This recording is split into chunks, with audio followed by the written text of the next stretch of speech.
How does it feel to get overly attached to someone? It feels like your heart is living outside of you. So when they pull away, even just a little, it shakes you. When they don't speak, when they are upset with you, your whole system shuts down. You can't think, you can't eat, you're hooked to their mood. Their silence, their absence, their words decide whether your day feels okay or not. But love shouldn't feel like this. So, if this sounds like you need to pause. Because if you don't stop this kind of attachment, you'll slowly become more anxious, more resentful, and emotionally drained. And over time, you start disappearing inside the relationship. Hi, I'm Gayatri Arvind, founder of Abhasa Rehab and Wellness. We offer residential rehabilitation for people suffering with addiction, mental health disorders, eating disorders, and chronic conditions. Over the past 6 years, we have helped over thousands of people reclaim their lives through personalized care. Through this channel, we share practical wisdom to empower your mental health.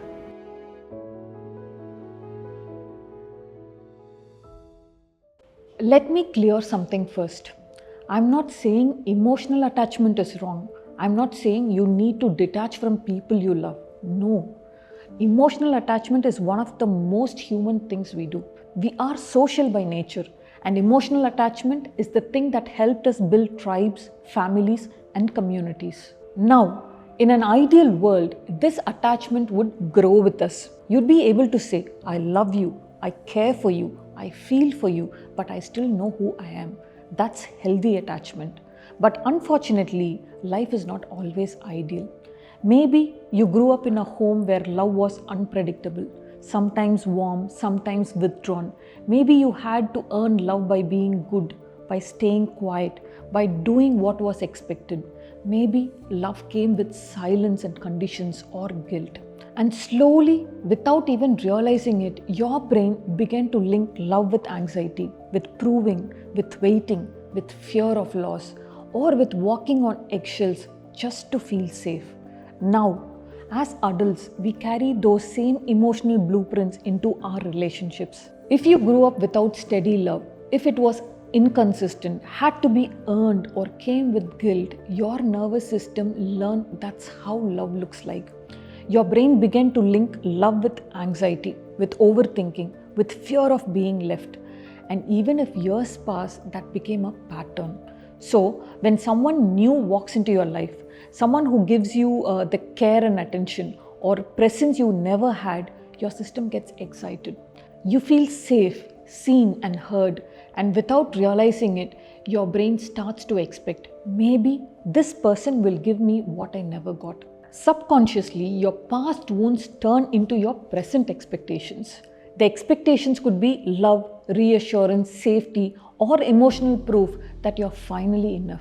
And it is not your fault. And it's not wrong. But you cannot control the journey. In the beginning, it just looks like care. You think about them often. You want to be close.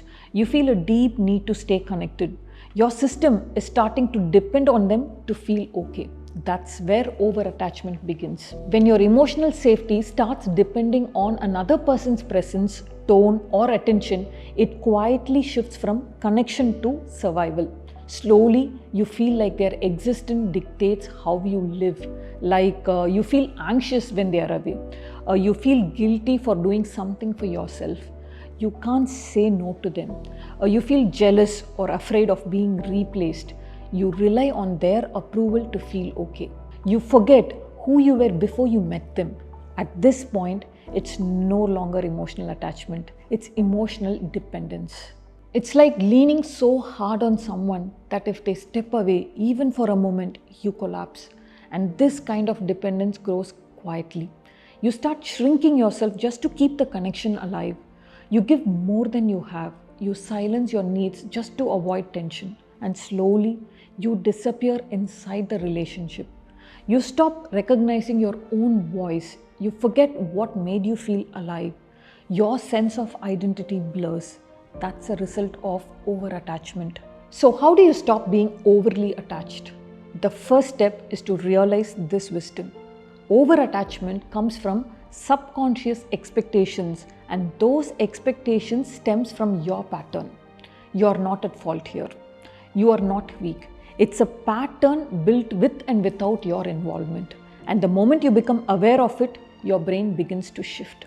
You activate your prefrontal cortex, the part that helps you pause, reflect, and make conscious choices. The more you notice the pattern, the easier it becomes to make conscious choices. Remind yourself, I can choose differently now. You will act differently and heal.